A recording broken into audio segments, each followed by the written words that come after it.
والصلاة والسلام على أشرف الأنبياء وإمام المرسلين نبينا وقدوتنا محمد بن عبد الله الأمين وعلى آله وصحبه الغر الميامين ومن تبعهم وتابعهم بإحسان إلى يوم الدين أما بعد. آپ تمام لوگوں کا عقیدہ طحاویہ کے درس میں خیر مقدم ہے. اللہ رب العالمین آپ تمام لوگوں کی محنتوں کو اور آپ لوگوں کے وقت کو بابرکت بنائے. اللہ رب العالمین ہماری ان نشستوں کو ثمر آور بنائے. آج انشاءاللہ امام طحاوی رحمہ اللہ کے ساتھ چند قدم آگے اور ہم بڑھیں گے، اور آج کا درس انشاءاللہ ایک ہی زوم نشست پر رہے گا. اس کی دوسری نشست آج انشاءاللہ نہیں کی جائے گی. اس کی وجوہات ہیں کہ مدارس اسلامیہ جتنے ہیں عام طور پر ان کے اندر اختبارات کا یہ موسم ہے، تو اس لیے ان کے ظروف کو دیکھتے ہوئے یہ ہفتہ جو ہے وہ مختصر ہی رکھا جائے گا انشاءاللہ. بغیر کسی تمہید کے سب سے پہلے اس ہفتے جو درس انشاءاللہ ہم پڑھیں گے ہم اور آپ، وہ آپ کے سامنے پیش کر دے رہا ہوں تاکہ پھر اسی کی روشنی میں ہم اپنا درس آج کا آگے بڑھائیں. جو آج کے درس میں انشاءاللہ ہم پڑھیں گے امام طحاوی رحمہ اللہ کی عبارت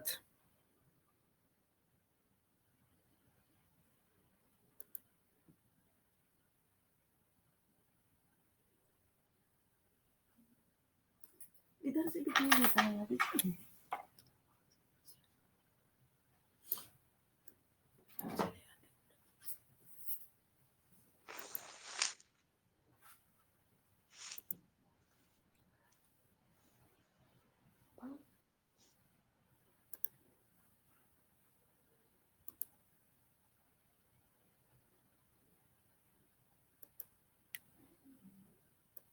امام طحاوی رحمہ اللہ کی عبارت جو ہے وہ عزیزم ولید سے میں درخواست کروں گا کہ آج درس میں جو عبارت پڑھی جانی ہے اس کو پڑھیں تاکہ اسی کی روشنی میں پھر آج کا درس آگے بڑھایا جائے. عزیزم ولید. السلام علیکم ورحمۃ اللہ وبرکاتہ. بسم اللہ الرحمن الرحیم. وَإِنَّ مُحَمَّدًا عَبْدُهُ الْمُصْطَفَى وَنَبِيُّهُ الْمُجْتَبَى وَرَسُولُهُ الْمُرْتَضَى وَإِنَّهُ خَاتَمُ الْأَنْبِيَاءِ وَإِمَامُ الْأَتْقِيَاءِ وَسَيِّدُ الْمُرْسَلِينَ وَحَبِيبُ رَبِّ الْعَالَمِينَ. وَكُلُّ دَعْوَى النُّبُوَّةِ بَعْدَهُ فَغَيٌّ وَهَوَى وهو المبعوث إلى عامة الجن وكافة الورى بالحق والهدى وبالنور والضياء. حسبک. یہ عبارت ہے جس پر انشاءاللہ آج کا درس جاری رکھیں گے ہم، اور آج درس میں جو رؤوس الاقلام ہیں وہ بھی آپ کے سامنے پیش کر دیے جا رہے ہیں تاکہ درس کے اندر آنے والے مباحث آپ کے علم میں رہیں. یہ ہیں آج کے رؤوس الاقلام جو انشاءاللہ جن پر آج ہم گفتگو کریں گے. رؤوس الاقلام آج 11واں درس ہے. امام طحاوی رحمہ اللہ کی عبارت جو ابھی آپ کے سامنے پڑھی گئی، اس عبارت پہ انشاءاللہ آج کا درس رہے گا، مشتمل رہے گا. اسی کی توضیح کی جائے گی انشاءاللہ العزیز، اور یہ عبارت آپ کے سامنے ابھی پڑھی جا چکی ہے. اس کے بعد اسی عبارت کو حل کرنے کے لیے ہم چند محطات پر رکیں گے، چند جگہوں پر پوائنٹس پر ہم ٹھہریں گے.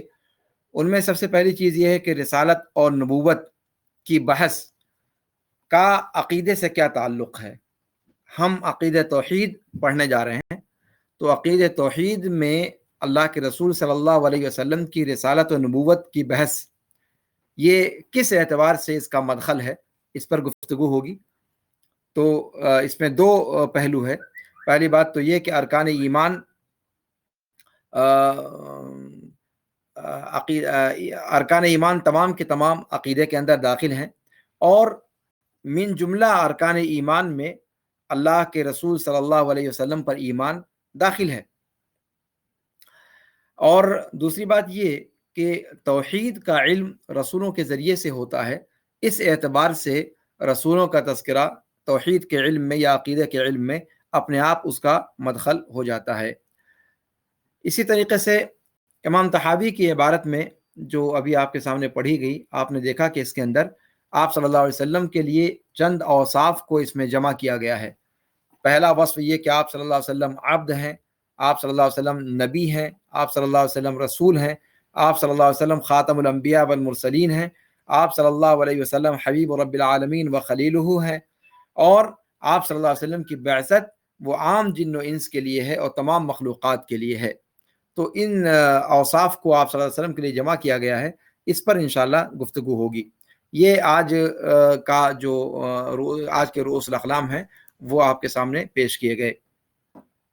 سب سے پہلے ہم گفتگو کرتے ہیں کہ امام طحاوی رحمہ اللہ نے فرمایا وَإِنَّ مُحَمَّدًا عَبْدُهُ الْمُصْطَفَى.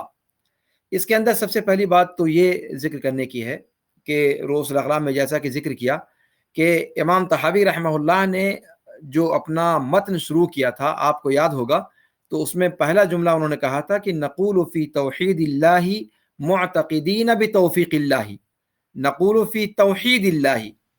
اور یہاں پر وَإِنَّ مُحَمَّدًا عَبْدُهُ الْمُصْطَفَى، ان یہ عطف ہے امام طحاوی کی اسی قول پر، نقول فی توحید اللہ معتقدین بتوفیق اللہ ان اللہ واحد لا شریک لہ.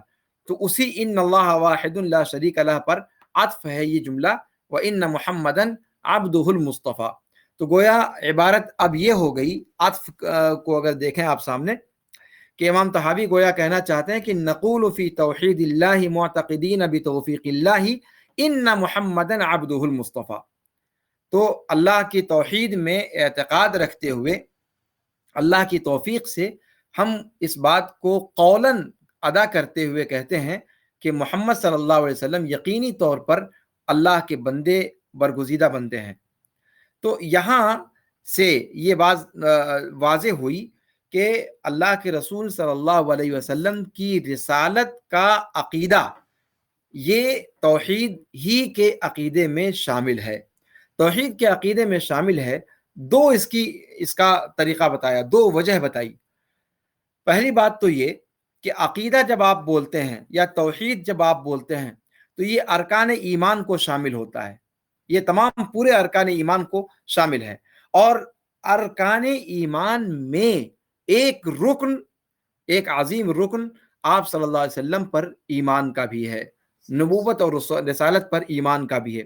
اس اعتبار سے نقول فی توحید اللہ معتقدین بتوفیق اللہ ان محمدًا عبدہ المصطفیٰ جو ترکیب بن رہی ہے عطف ماننے کی صورت میں، اس ترکیب کا مضمون سمجھ میں آتا ہے. گویا امام طحاوی رحمہ اللہ یہ کہنا چاہتے ہیں کہ توحید کے باب میں جس طرح اللہ رب العالمین کے بارے میں، اس کی ذات کے بارے میں، اس کے اسماء و صفات کے بارے میں، اس کی ربوبیت کے بارے میں ہمیں اس کی وحدانیت کا اعتقاد رکھنا ہے، ویسے ہی اللہ کے رسول صلی اللہ علیہ وسلم کی رسالت کا اقرار بھی اسی توحید میں داخل ہے، اسی عقیدے کا ایک حصہ ہے.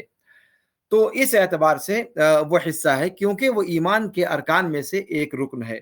ایک بات یہ، اور دوسری بات یہ کہ اللہ کے رسول صلی اللہ علیہ وسلم یا جتنے بھی انبیاء و رسول ہیں، آخر یہی تو ہیں جنہوں نے اللہ رب العالمین کی توحید کو یا اللہ رب العالمین کی ذات اور اس کے اسماء و صفات کے بارے میں امت کو خبر دی. رسول مبشرین و منذرین جو قرآن نے کہا، تو ان رسولوں کے ذریعے سے اللہ رب العالمین نے اس امت تک یا انسانوں تک جو ہے وہ اپنی معرفت کا علم پہنچایا. تو یہاں سے یہ چیز سمجھ میں آتی ہے کہ ان پر ایمان در حقیقت وہ عقیدے کا ایک لازمی حصہ ہے. اور یہ جملہ جو یہاں پر امام طحاوی رحمہ اللہ نے فرمایا کہ وَإِنَّ مُحَمَّدًا عَبْدُهُ الْمُصْطَفَى، یہ آپ کے توحید پر کلام کا ایک جز ہے، ایک حصہ ہے، اور رسالت اور نبوت کی بحث در حقیقت یہ اللہ کی توحید ہی کی بحث ہے۔ یہ چیز واضح ہونا ضروری ہے۔ امام طحاوی رحمہ اللہ اس چیز کا جو ہے پیغام دینا چاہتے ہیں۔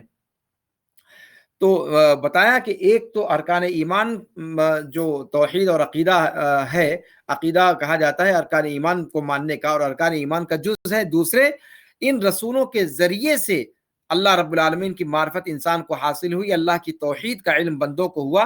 قرآن نے فرمایا کہ رسلا مبشرین و منذرین لئلا یکون للناس علی اللہ حجۃ بعد الرسل، تو گویا اللہ رسولوں کی بعثت ہی کے ذریعے سے اللہ رب العالمین کے حق کو پہچانا گیا، اس کی توحید کو جانا گیا، توحید علم الوہیت کا علم ہوا، توحید اسماء و صفات کا علم ہوا، اللہ رب العالمین کی کون سے اوصاف کا ذکر کیا جانا چاہیے، کن کا نہیں کیا جانا چاہیے، یہ ساری تفصیلات رسولوں کے ذریعے سے معلوم ہوئی۔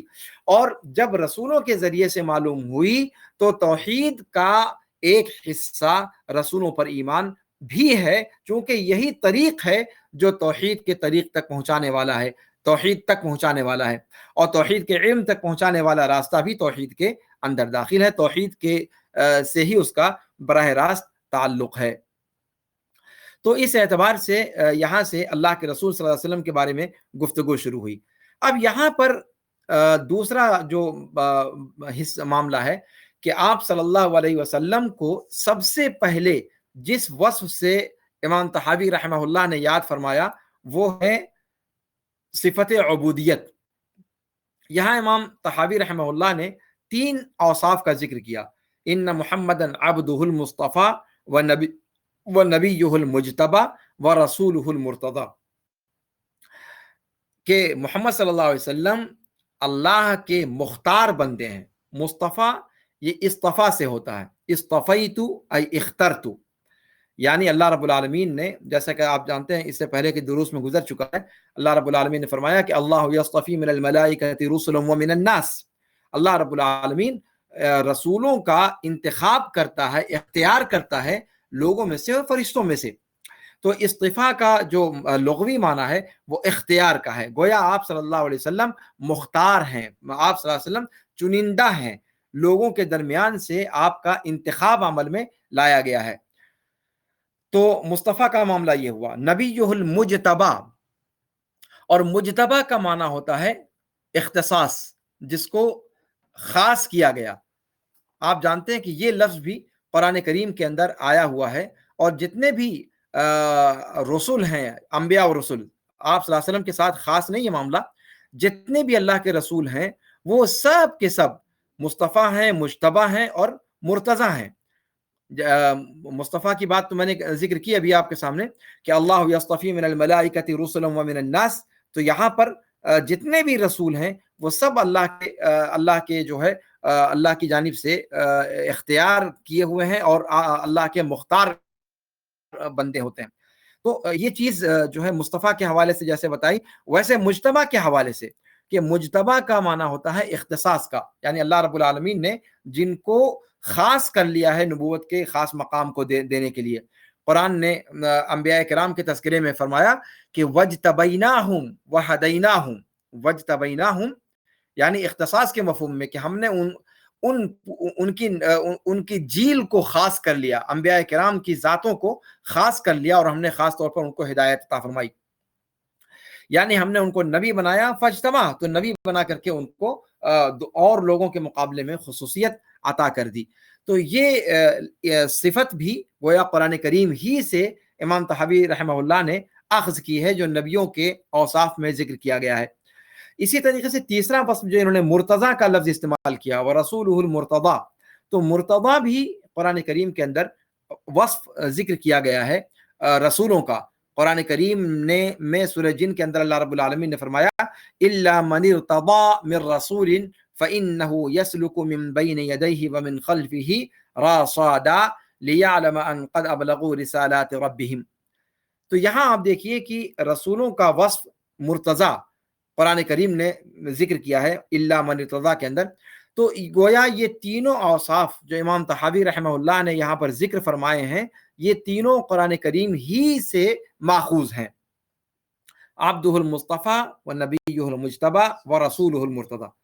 ایک چیز یہاں پر یہ غور کرنے کی ہے کہ اللہ کے رسول صلی اللہ علیہ وسلم کا نام امام طحاوی رحمہ اللہ نے بالکل ننگا لیا ہے۔ آپ دیکھ سکتے ہیں کہ امام طحاوی رحمہ اللہ نے اللہ کے رسول صلی اللہ علیہ وسلم کا نام لیتے ہوئے سیدنا یا قائدنا یا فلانا یا اللہ یا ڈھکانا کوئی القاب استعمال نہیں کیے۔ اور امام طحاوی رحمہ اللہ کا یہ عمل ہمیں بتلاتا ہے کہ سلف صالحین کس طریقے سے اللہ کے رسول صلی اللہ علیہ وسلم کے نام کو لیا کرتے تھے۔ آج آپ جانتے ہیں کہ عام طور پر اللہ کے رسول صلی اللہ علیہ وسلم کا جب نام ذکر کیا جاتا ہے تو سیدنا محمد وغیرہ کہا جاتا ہے۔ آپ صلی اللہ علیہ وسلم کے سید ہونے میں کوئی شبہ نہیں ہے، یہ چیز میں واضح کر دوں یہاں پر کہ اللہ کے رسول صلی اللہ علیہ وسلم سید الاولین والآخرین ہیں، اس میں کوئی شبہ نہیں ہے۔ اللہ رب العالمین نے آپ کو سید ولد آدم بنایا ہے اور یہ آپ صلی اللہ علیہ وسلم سے ثابت ہے، آپ صلی اللہ علیہ وسلم نے اس کو ذکر بھی فرمایا ہے۔ لیکن کیا اس سے آپ صلی اللہ علیہ وسلم کے نام کے سامنے اس لقب کو بڑھانے کا جواز فراہم ہو جاتا ہے؟ اگر ایسا ہے تو کیا صحابہ کرام نعوذ باللہ گستاخ رسول تھے جو آپ صلی اللہ علیہ وسلم کا نام ان اوصاف کو بڑھائے بغیر لیتے تھے؟ یہ پہلو امام طحاوی رحمہ اللہ گویا اس کی طرف اشارہ کرنا چاہتے ہیں۔ حقیقت یہ ہے کہ ہم اللہ کے رسول صلی اللہ علیہ وسلم کا نام اس لیے لیتے ہیں کہ ہم اس کو عبادت سمجھتے ہیں۔ دھیان دیجیے گا، ہم اس لیے آپ صلی اللہ علیہ وسلم کا نام نامی اسم گرامی اپنی زبانوں پر لاتے ہیں کہ اس کے ذریعے سے آپ صلی اللہ علیہ وسلم کے ذکر کے ذریعے سے ہم عبادت کرتے ہیں۔ ہمارا یہ عقیدہ ہے کہ آپ صلی اللہ علیہ وسلم کا نام لینے سے ہمیں اجر ملے گا، ہمیں ثواب ملے گا۔ اور جب تعبدی پہلو ہو جاتا ہے تو آپ دیکھ لیں شریعت کے اندر جتنے بھی تعبدی مقامات ہیں ان تمام پر اللہ کے رسول صلی اللہ علیہ وسلم کو بغیر القاب و آداب کے یاد کیا گیا ہے۔ اذان کو لے لیں آپ، اشہد ان محمد الرسول اللہ، وہاں پر آپ کوئی مؤذن اشہد ان سیدنا محمد الرسول اللہ نہیں کہتا۔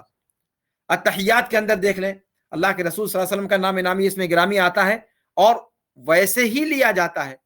درود شریف کے اندر جو آپ نماز کے آخر میں پڑھتے ہیں تشہد کے اندر، وہاں بھی آپ اللہم صلی علی محمد وعلی آل محمد براہ راست کہتے ہیں۔ تو گویا جتنی بھی تعبدی جگہیں شریعت نے بیان کی ہیں ان تمام جگہوں پر رسول پاک صلی اللہ علیہ وسلم کا نام نامی اسم گرامی براہ راست ذکر کیا گیا ہے، تاکہ انسان کی زبان پر سب سے پہلے جو حرف آئے وہ رسول پاک صلی اللہ علیہ وسلم کے نام نامی اسم گرامی کا حرف آئے، تاکہ اس پر اس کو تبرکن اس کا تبرک حاصل ہو، اس کا اجر حاصل ہو، اس کا ثواب حاصل ہو۔ شریعت کا تو مزاج یہ ہے، لیکن ہم نے اس مزاج کا کباڑہ کر دیا۔ ہم نے اللہ کے رسول صلی اللہ علیہ وسلم کی توقیر کے نام پر آپ صلی اللہ علیہ وسلم کے نام کے ساتھ وہ دم چھلے لگانا شروع کر دیے جن دم چھلوں کی اللہ کے رسول صلی اللہ علیہ وسلم کو چندہ حاجت نہیں ہے، اور شریعت اس مزاج سے بہت دور ہے۔ تو تعبدی ناحیے سے اگر ہم چاہیں کہ اللہ کے رسول صلی اللہ علیہ وسلم کا نام لیں تو ہم براہ راست ویسے لیں جیسے اللہ کے رسول صلی اللہ علیہ وسلم نے ہمیں سکھلایا ہے اور جیسے اللہ رب العالمین نے ہمیں بتلایا ہے۔ تو وَإِنَّ مُحَمَّدًا عَبْدُهُ الْمُصْطَفَى، یہاں پر سیدنا وغیرہ کا اضافہ نہ کیا جائے، براہ راست اللہ کے رسول صلی اللہ علیہ وسلم کا نام ذکر کر کے اور تعبدی ناحیے سے اجر اور ثواب کی نیت سے آپ صلی اللہ علیہ وسلم کے نام کو ذکر کیا جائے، تاکہ ہم شریعت کے مزاج کے مطابق اس پر عمل پیرا ہو سکیں۔ گویا یہ امام طحاوی رحمہ اللہ براہ راست آپ صلی اللہ علیہ وسلم کے نام کو ذکر کرنے سے یہ پیغام دینا چاہتے ہیں۔ دوسری بات یہ کہ امام طحاوی رحمہ اللہ نے عبدہ المصطفیٰ کہا، یعنی آپ صلی اللہ علیہ وسلم کو اللہ رب العالمین نے ڈھیر سارے اوصاف سے موصوف قرار دیا تھا، جن میں سے عبودیت ہے، نبوت ہے، رسالت ہے، یہ اہم اوصاف ہیں جو آپ صلی اللہ علیہ وسلم کی صفات حمیدہ میں سے ذکر کیے جاتے ہیں۔ ان تینوں کو امام طحاوی رحمہ اللہ نے ذکر کیا ہے، لیکن آپ دیکھیں کہ امام طحاوی رحمہ اللہ نے شروعات آپ صلی اللہ علیہ وسلم کے سب سے عظیم وصف سے کی ہے، اور وہ وصف ہے عبودیت کا۔ گویا آپ صلی اللہ علیہ وسلم کو جو مقام اللہ رب العالمین نے عطا فرمایا وہ ان کے کمال عبودیت کی وجہ سے حاصل ہوا۔ اسی لیے قرآن کریم کے اندر ان تمام اشرف جگہوں پر جہاں اللہ کے رسول صلی اللہ علیہ وسلم کے مقام و مرتبے اور آپ صلی اللہ علیہ وسلم کو کہ ان چیزوں کو نوازے جانے کا جہاں پر ذکر ہے جو اس سے پہلے کسی کو نہیں دی گئی، وہاں پر اللہ رب العالمین نے آپ کو عبودیت کی صفت سے متصف قرار دیا ہے۔ سبحان الذی اسری بعبدہ لیلا من المسجد الحرام الی المسجد الاقصی، جب شب معراج کا قصہ بیان کرنا ہوا تو معراج جو آپ صلی اللہ علیہ وسلم کی ایسی خصوصیت ہے جو کسی اور کو نہ حاصل ہوئی اور نہ حاصل ہو سکتی ہے قیامت تک کے لیے، اس مقام پر اللہ رب العالمین نے آپ صلی اللہ علیہ وسلم کی صفت نبوت کو ذکر نہیں کیا، نہ صفت رسالت کو ذکر کیا، بلکہ آپ صلی اللہ علیہ وسلم کی صفت عبودیت کو ذکر کیا۔ اور یہاں مفسرین نے ذکر کیا ہے کہ اللہ کے رسول صلی اللہ علیہ وسلم کو یہ مقام عالی شان جو اللہ رب العالمین نے عطا فرمایا وہ آپ صلی اللہ علیہ وسلم کی عبودیت کے باب میں کمال اور تعظیم، غایت درجہ تعظیم کے مقام کو پہنچ جانے کی وجہ سے اللہ رب العالمین نے آپ کو وہ مقام عطا کیا۔ اور گویا کمال کو حاصل کرنے کا زینہ کمال عبودیت ہے۔ کسی بھی اللہ رب العالمین کی قربت کا جو کہ مدارج ہیں ان کا زینہ جو ہے وہ عبودیت کے اندر کمال ہے۔ تو عبودیت میں کمال کی وجہ سے اللہ کے رسول صلی اللہ علیہ وسلم کو یہ مقام عطا کیا گیا۔ اس وجہ سے اور ایسے ہی قرآن کریم نے جہاں اللہ کے رسول صلی اللہ علیہ وسلم کا ذکر کیا وَأَنَّهُ لَمَّا قَامَ عَبْدُ اللَّهِ يَدْعُوهُ كَادُوا يَكُونُونَ عَلَيْهِ لِبَدًا، سورہ جن کے اندر وہاں بھی اللہ کے رسول صلی اللہ علیہ وسلم کو صفت عبودیت سے اللہ رب العالمین نے یاد فرمایا ہے۔ اسی طریقے سے خود جب شب معراج کا معاملہ ہے سورہ نجم کے اندر جہاں پر ذکر کیا فَأَوْحَى إِلَىٰ عَبْدِهِ مَا أَوْحَى، جب آپ صلی اللہ علیہ وسلم آپ صلی اللہ علیہ وسلم وہاں پہنچے سدرۃ المنتہا کے پاس، اور وہاں جا کر کے پھر اللہ رب العالمین نے جب وحی کی تو وہاں بھی اللہ کے رسول صلی اللہ علیہ وسلم کو بجائے نبوت اور رسالت کے وصف کے ذکر کرنے کے اللہ رب العالمین نے عبودیت کے وصف کو ذکر کیا، یہ اشارہ کرتے ہوئے کہ عبودیت کا وصف یہ اللہ کے رسول صلی اللہ علیہ وسلم کی غایت درجہ تعظیم کو ظاہر کرتا ہے، اور یہی اللہ کے رسول صلی اللہ علیہ وسلم کا شان امتیاز ہے، یہی آپ صلی اللہ علیہ وسلم کا نشان امتیاز ہے۔ تو اللہ کے رسول صلی اللہ علیہ وسلم کا جب ذکر شروع کیا تو اس میں جو سب سے قابل فخر صفت تھی اور سب سے قابل تعظیم صفت تھی، سب سے بڑی اور عظیم صفت تھی، اس کو امام طحاوی رحمہ اللہ نے بھی قرآن کے نصوص کے مطابق چلتے ہوئے سب سے پہلے ذکر کیا۔ تو وَإِنَّ مُحَمَّدًا عَبْدُهُ الْمُصْطَفَى، اور اللہ کے رسول صلی اللہ علیہ وسلم کو بندہ ماننا اور بندگی میں کامل گرداننا، یہی در حقیقت اللہ کے رسول صلی اللہ علیہ وسلم کی شان کو پہچاننا ہے، نہ یہ کہ جو لوگ کہتے ہیں وہی جو مستوی عرش تھا خدا ہو کر اتر پڑا ہے مدینے میں مصطفیٰ ہو کر، نعوذ باللہ ثم نعوذ باللہ ثم نعوذ باللہ۔ انہوں نے شریعت کے مزاج کو نہیں سمجھا جن لوگوں نے اس قسم کی بیہودہ باتیں کہی ہیں، اور اللہ کے رسول صلی اللہ علیہ وسلم کی شان میں اس سے بڑی تنقیص، اس سے بڑی توہین کوئی تصور نہیں کی جا سکتی جو ان لوگوں نے کی ہے۔ انہوں نے شریعت کے مزاج کو نہیں سمجھا۔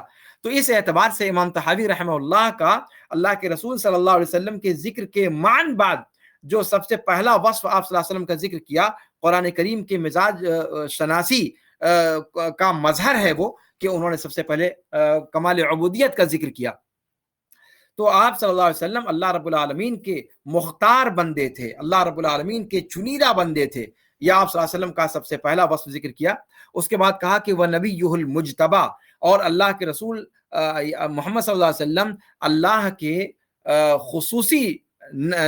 خصوصی نبی تھے، وہ نبی جن کو اللہ رب العالمین نے نبوت کے اعلیٰ ترین مقام کے لیے مخصوص طور پر منتخب فرمایا تھا۔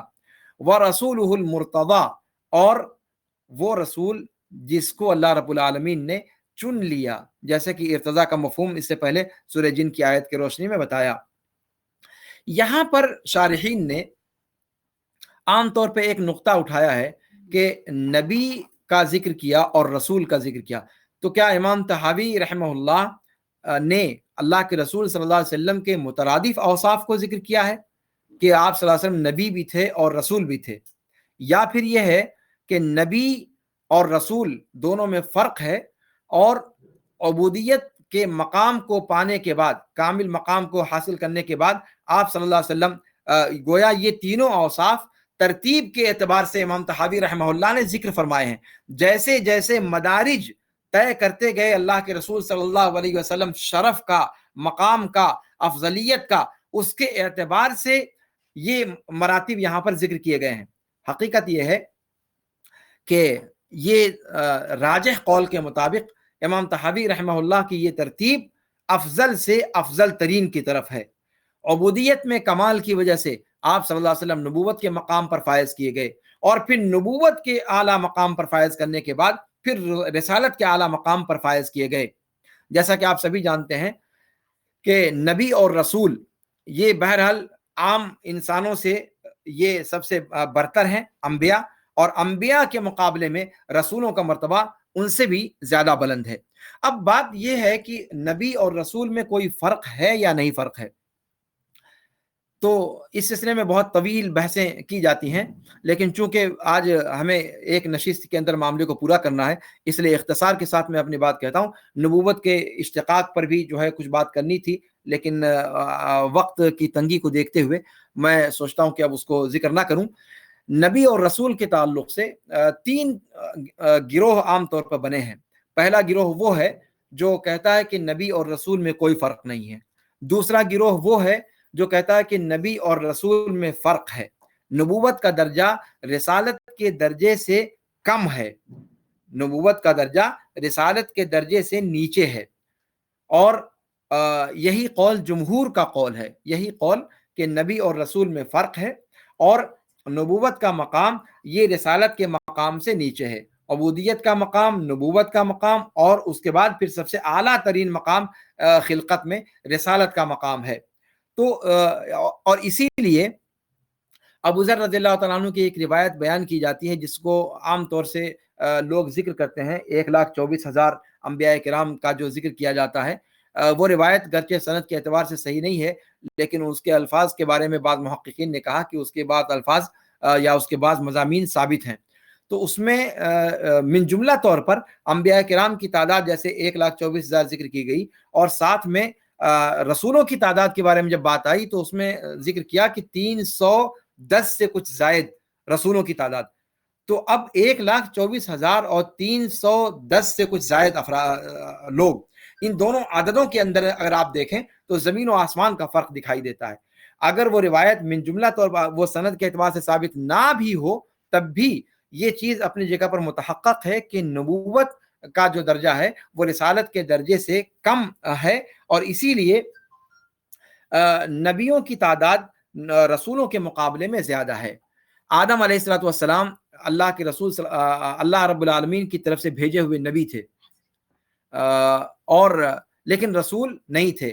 آدم علیہ السلام کی ہی نسل میں آگے چل کر کے شیس وغیرہ آئے، ادریس علیہ وعلی نبینا صلاۃ و تسلیم آئے، تو یہ سارے کے سارے انبیاء تو تھے لیکن رسول نہیں تھے۔ سب سے پہلا رسول جو انسانیت کی طرف بھیجا گیا وہ نوح علیہ السلام تھے۔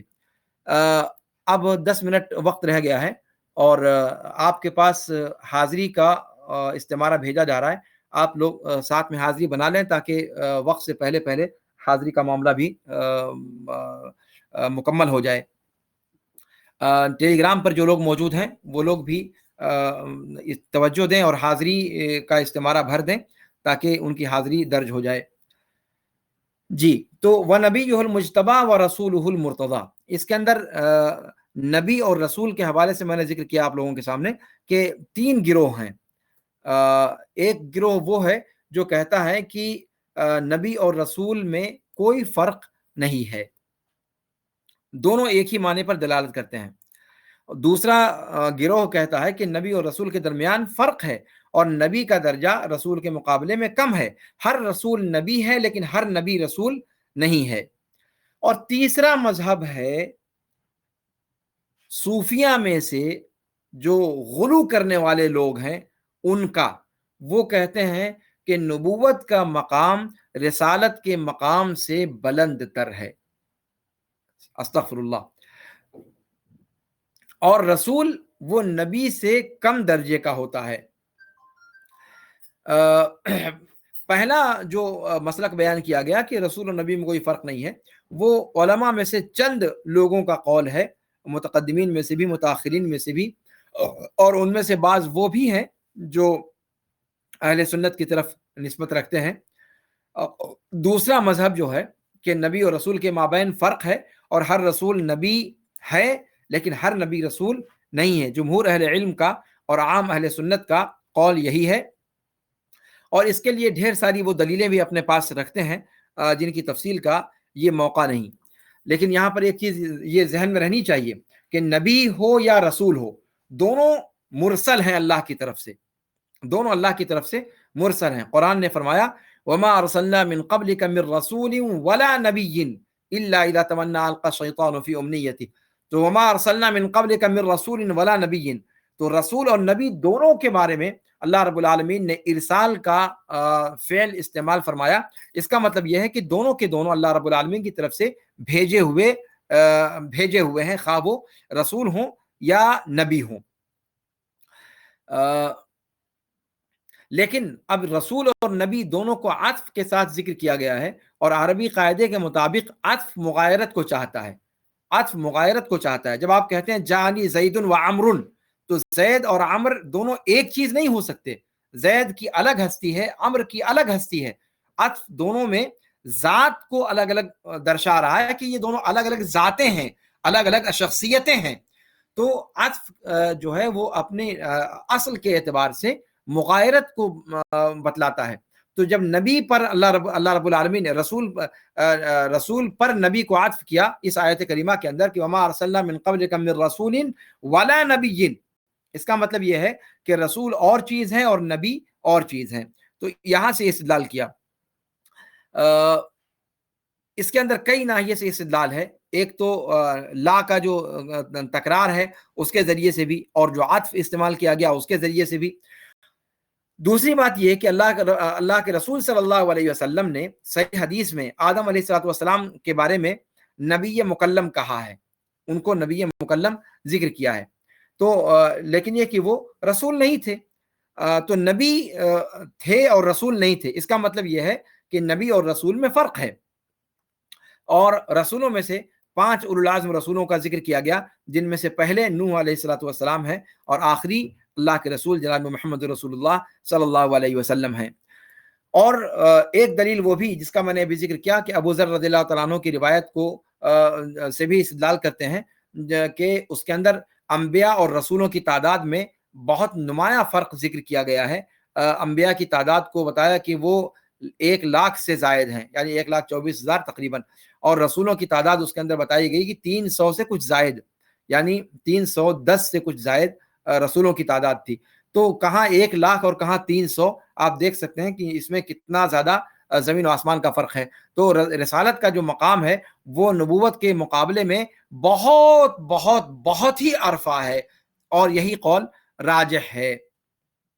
اللہ رب العالمین نے قرآن کریم کے اندر فرمایا کہ وَرُسُلًا قَدْ قَصَصْنَاهُمْ عَلَيْكَ مِن قَبْلُ وَرُسُلًا لَمْ نَقْصُصْهُمْ عَلَيْكَ. کہتے ہیں کہ ابو ذر رضی اللہ تعالیٰ عنہ کی حدیث بعض اہل علم نے اس کو حسن درجے کا قرار دیا ہے، گرچہ اس کی سند تحقیق کے طور پر اگر دیکھا جائے تو سند کے اندر ضعف ہے، لیکن اس کے اندر صحیح جملے وارد ہیں، اور وہ ایک لمبی حدیث ہے اصل کے اعتبار سے. امام ابن حبان وغیرہ نے اس کو ذکر کیا ہے. لہذا ثابت یہ ہوا کہ جو جمہور کا قول ہے کہ نبی اور رسول میں فرق ہے، یہی بات صحیح ہے.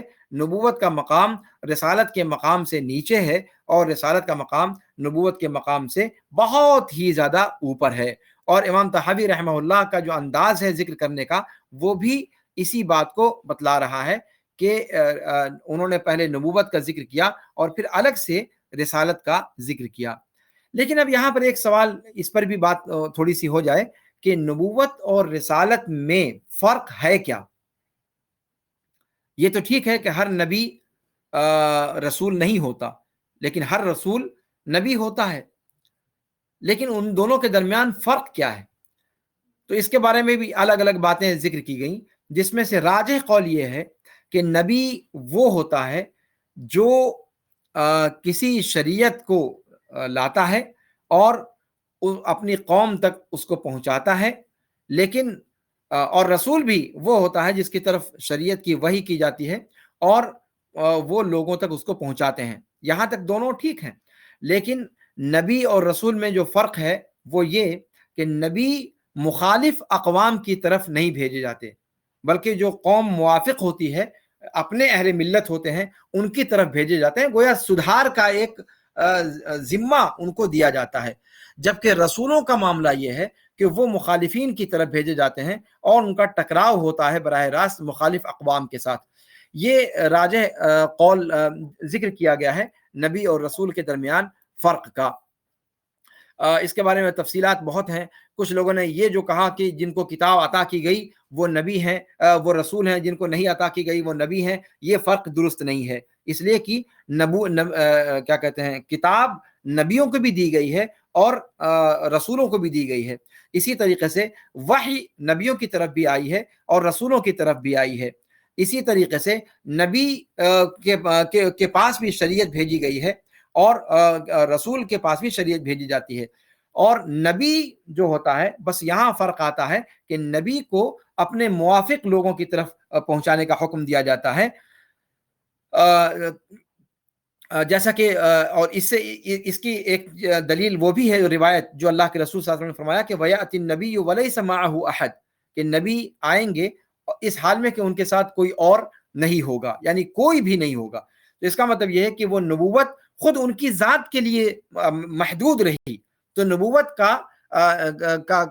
کا یہ جو ہے تمیز کہ وہ اپنی ذات تک بھی محدود رہ سکتی ہے یا پھر اپنے موافق اقوام تک کے لیے ان کو مکلف کیا جاتا ہے. لیکن رسول وہ ہوتا ہے جن کو مخالفین کی طرف بھیجا جاتا ہے. اور یہیں سے ہمیں اللہ کے رسول صلی اللہ علیہ وسلم کے اس قول کی حقیقت کو سمجھنے میں مدد ملتی ہے جس میں آپ صلی اللہ علیہ وسلم نے فرمایا کہ العلماء ورثۃ الانبیاء. اللہ کے رسول صلی اللہ علیہ وسلم نے یہ نہیں کہا کہ العلماء ورثۃ الرسل. دھیان دیں اس پر، آپ صلی اللہ علیہ وسلم نے فرمایا کہ العلماء ورثۃ الانبیاء. اس لیے کہا کہ عالم اپنے قوم میں جس طریقے سے نبی شریعت کے واضح کرنے میں اپنے موافقین کے درمیان ہوتا ہے، ایسے ہی علماء کرام اپنی امت کے درمیان شریعت کی توضیح کرنے کے باب میں ہوتے ہیں. تو یہ ہے وجہ تشبیہ عالم اور نبی کے درمیان. لیکن یہ ہے کہ نبی کی طرف وحی کی جاتی ہے اور اس کے احکام سارے کے سارے درست ہوتے ہیں، برخلاف عالم کے کہ جو شریعت میں وارد چیزوں کی تشریح کرتا ہے اس کی طرف کوئی شریعت کا معاملہ نہیں آتا، اور اس وجہ سے شریعت کے احکام کی تشریح میں اس سے غلطی اور ثواب دونوں کا امکان ہے. اس فرق کو اگر چھوڑ دیا جائے تو مشن علماء کرام کا وہی ہے جو سابقہ امتوں میں انبیاء کرام کا تھا. اور یہ چیز کہ رسول کوئی مستقل شریعت لے کر کے آتا ہے یہ بات، اور نبی پہلے شریعت کی تائید میں آتا ہے، یہ فرق بھی جو ذکر کیا جاتا ہے یہ فرق بھی دقیق نہیں ہے، بلکہ ممکن ہے ایسا بھی ہوتا ہے کہ رسول سابقہ شریعت کا تابع بن کر کے ہی آئے. ایسی بھی مثالیں ہیں. لہذا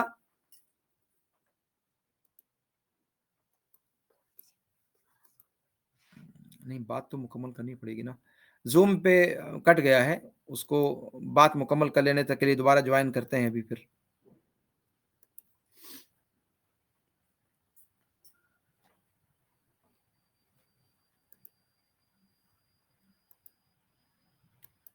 Recording in progress. جی، بات مکمل کر لینے کے لیے میں نے سوچا کہ پھر دوبارہ جوائن ہو جاؤں. میں جانتا ہوں کہ آپ لوگوں کا وقت قیمتی ہے اور امتحانات کی وجہ سے آپ لوگوں کے لیے پریشانی ہے، لیکن میں انشاءاللہ وقت نہیں لوں گا، 5 منٹ میں اپنی بات سمیٹ لوں گا.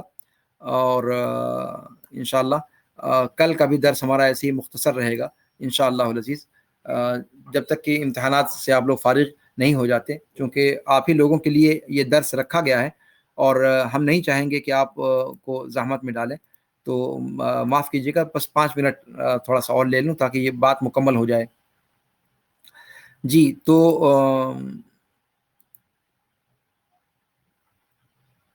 اسکرین شیئر کر دوں۔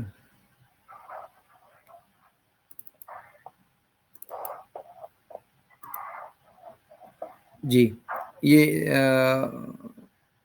لیکن اس سے پہلے وہ روکنا پڑے گا، آواز آ رہی ہے ادھر سے۔ جی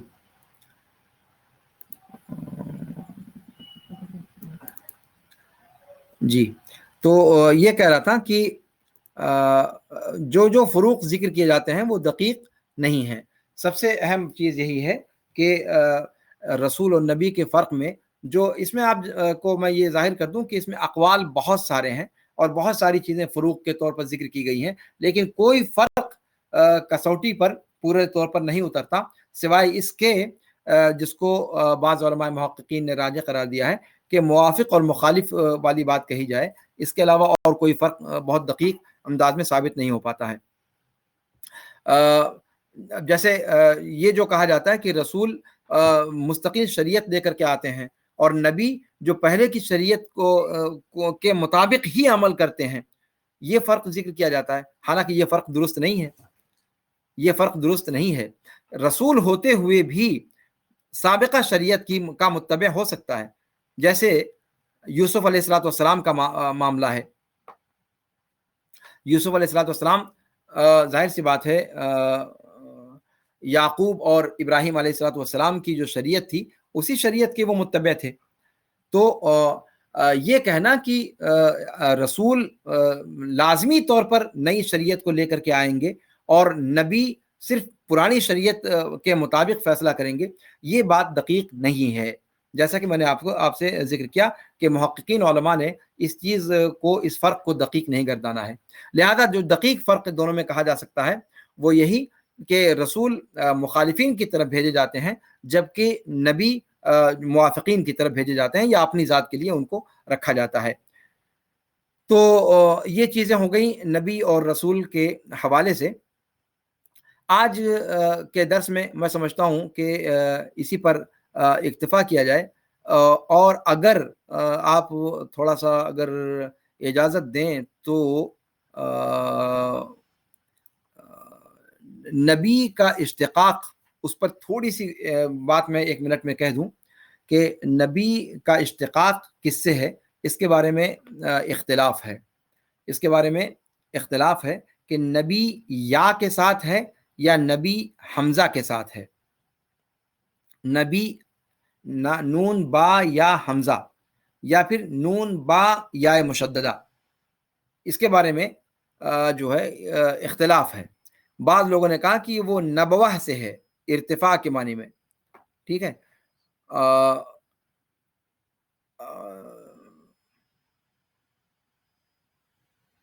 اس لیے نبی کی قرات قرآن کریم کے اندر دونوں طرح سے استعمال کی گئی ہے، حمزہ کے ساتھ بھی اور بغیر حمزہ کے، یعنی یا کے ساتھ۔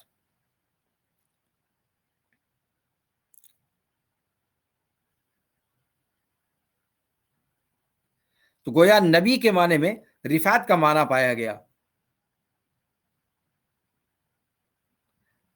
وہ عام لوگوں سے بلند مقام پر رکھا گیا، اس اعتبار سے اس کا اشتقاق اس سے مانا جاتا ہے۔ اور رسول جن کو رسالت دے کر کے بھیجا گیا، رسالت کا مکلف جن کو کیا گیا، پیغام جن کو ذمہ داری دی گئی اور اس پیغام کو دے کر جن کو بھیجا گیا، اس اعتبار سے رسول کا لفظ استعمال کیا جاتا ہے۔ اور رسالت کا لفظ یہ عام ہے، کیا نام ہے، نبی کے لیے بھی اور رسول کے لیے بھی، بلکہ رسالت کا لفظ، ارسال کا جو لفظ ہے، آپ دیکھیں قرآن کریم کے اندر اگر تو مختلف چیزوں کے ساتھ استعمال کیا گیا ہے۔ عذاب کے لیے استعمال کیا گیا ہے ارسال کا صیغہ، ریح کے لیے استعمال کیا گیا ہے ارسال کا صیغہ، اسی طریقے سے فرشتوں کے لیے استعمال کیا گیا ہے والمرسلات عرفا وغیرہ۔ تو ارسال کا لفظ استعمال کیا گیا، لیکن ان کو رسول نہیں کہا جائے گا. اصطلاح میں رسول الگ ہیں اور نبی الگ ہیں. اس کی وضاحت اس سے پہلے کی جا چکی ہے.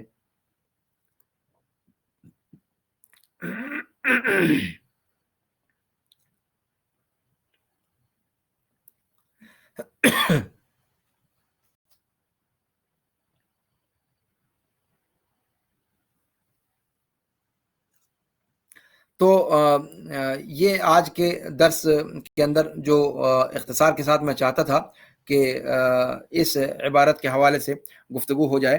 اس کے بعد امام طحاوی رحمہ اللہ نے آپ صلی اللہ علیہ وسلم کی ختم نبوت کی صفت کو ذکر کیا کہ آپ صلی اللہ علیہ وسلم نبوت کے سلسلے کو ختم کرنے والے ہیں اور آپ صلی اللہ علیہ وسلم متقین کے امام ہیں. آپ صلی اللہ علیہ وسلم جتنے بھی رسول بھیجے گئے ان کے سردار ہیں، ان کے سید ہیں، اور اللہ کے رسول اللہ رب العالمین کے محبوب ہیں.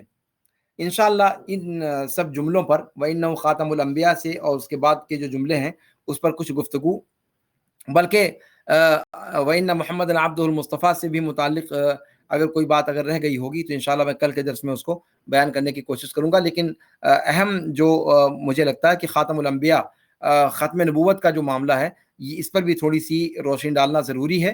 اور پھر حبیب رب العالمین جو امام طحاوی نے فرمایا، یہاں حبیب رب العالمین کے بجائے خلیل رب العالمین جو ہے وہ زیادہ انسب ہوتا اگر امام طحاوی رحمہ اللہ فرماتے.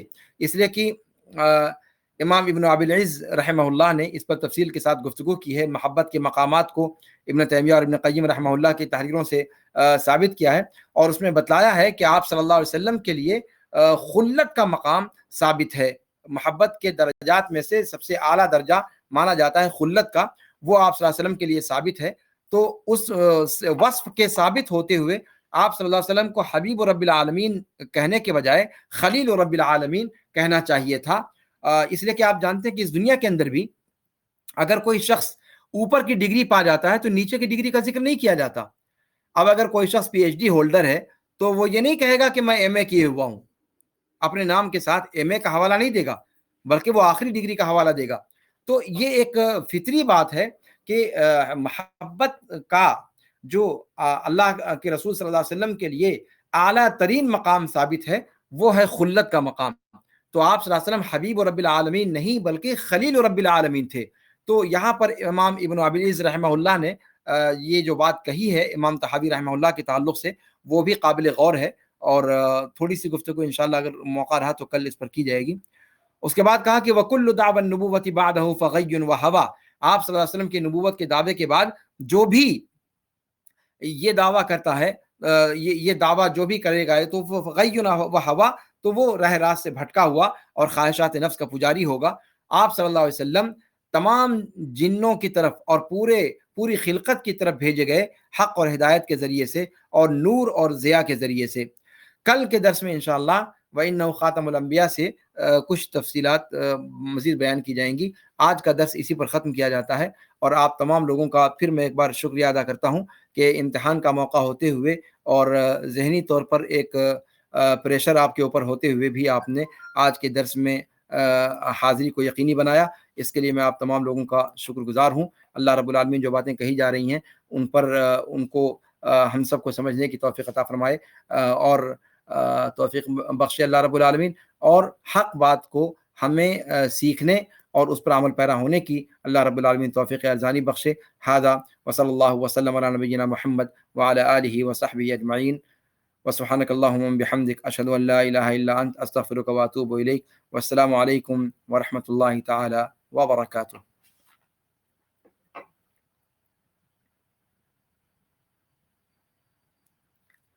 اگر کوئی آج کے درس سے متعلق کوئی اشکال ہو تو پوچھ سکتے ہیں، لیکن اختصار کے ساتھ. اور جو لوگ امتحانات کی تیاری وغیرہ کے لیے نکلنا چاہتے ہیں وہ اب جا سکتے ہیں، اور درس ختم ہو چکا ہے. اگر کوئی سوال ہے تو ٹھیک ہے، نہیں تو پھر بند کیا جائے اس کو.